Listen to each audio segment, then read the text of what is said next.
right? And that law will help now the community to galvanize, because there is a center pole to build around, you know?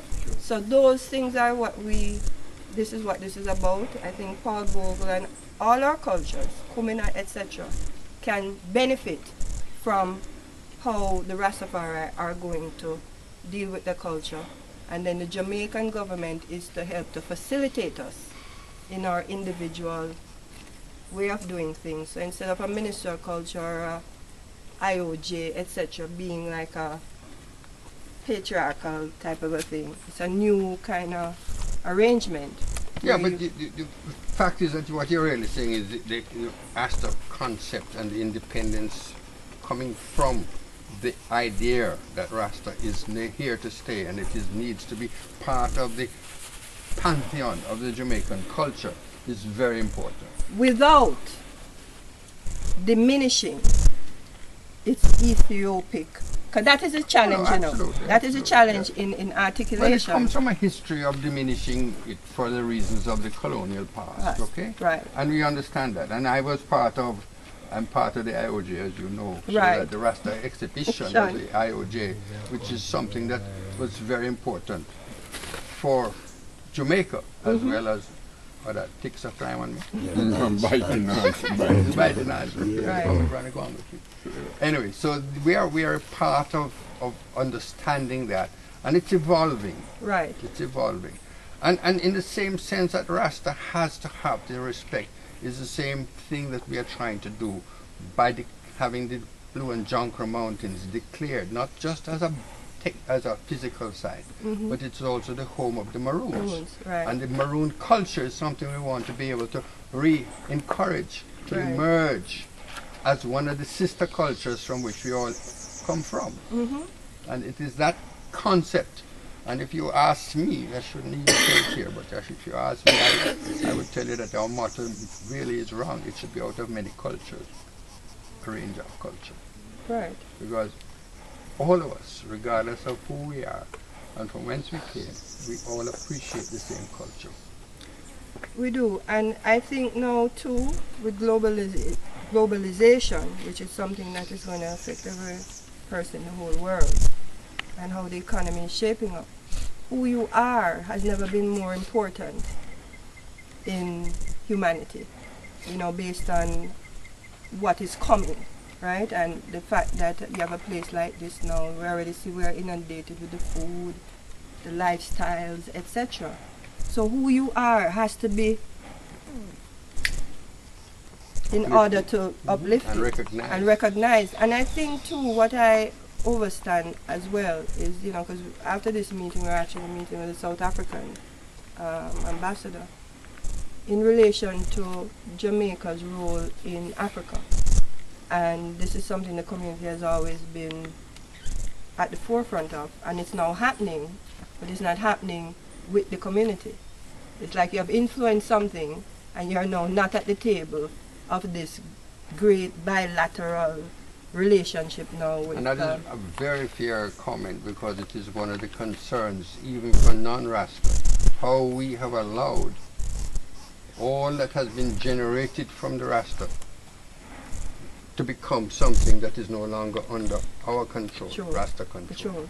And so what I saw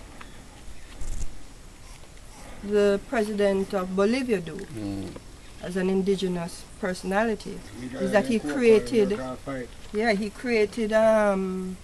national laws. He didn't wait for an international protocol or convention. He created this law and allowed the people now to thrive and plant the cocoa, like I said. Well, for us it's our ganja and our guinea hen weed and all of these things, you know? So I think that the conversation for me, for Paul Bogle and the rebellion, is about that right of your labor now. You're not talking about what people owe you as reparation. You know what I mean? You're talking about what you have created in spite of all of this. All of the oppression. All the oppression has no huge value. And there are now laws that can bring that through indigenous rights and perception that will anchor it back here to the benefit of everyone.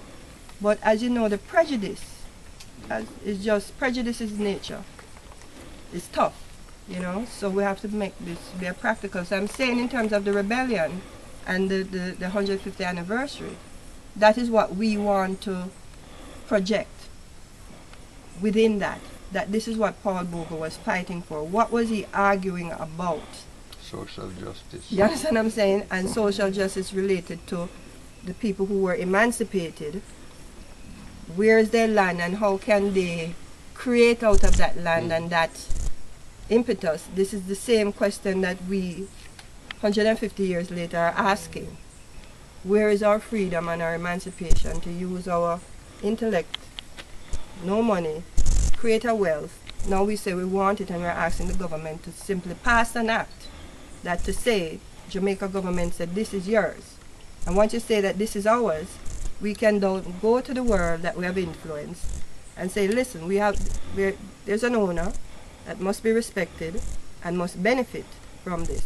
And that's why that deal that the Malis just did in New York is one of the most dangerous things that could have happened to us at this time, because we have not even negotiated our rights, and it's already being traded on internationally to define again who plants what. Everybody thinks sometimes that I'm a lawyer. I'm not a lawyer. I'm a bush lawyer. It's a bush. So my suggestion is that we have actually in law the protection of intellectual property. And what we need to do is to utilize it. So part of the story has to be to document it, to transfer it from A to B, so that it becomes enshrined as an intellectual property that nobody can trespass on. Right. So these are things which are available to you which now. We have done. And you need to expand it. Right, we just need to cross that prejudicial barrier. Because this is what I feel that, personally, that after 7 years of introducing it to Jamaica, right, working with WIPO and UNESCO to, because we are one of the most vibrant cultures to articulate, that with GANJA on the table now, that the whole cultural competitive advantage is about Rasta culture and how it's entwined globally. We shouldn't be knocking heads with JIPO and all of these people about getting this thing done now. Because this is the only thing that will protect. Giving you trouble? Huh? JIPO is giving you a lot of trouble. A lot of trouble. Because you see, they had a practice note from 2012 based on our agitation that should be leading now to the act. And we are saying that the act now must be put in place as part of the GANJA regulatory framework, because GANJA is at the center of the culture. And if it is determined under medical without the cultural things enshrined, then you're going to have chaos.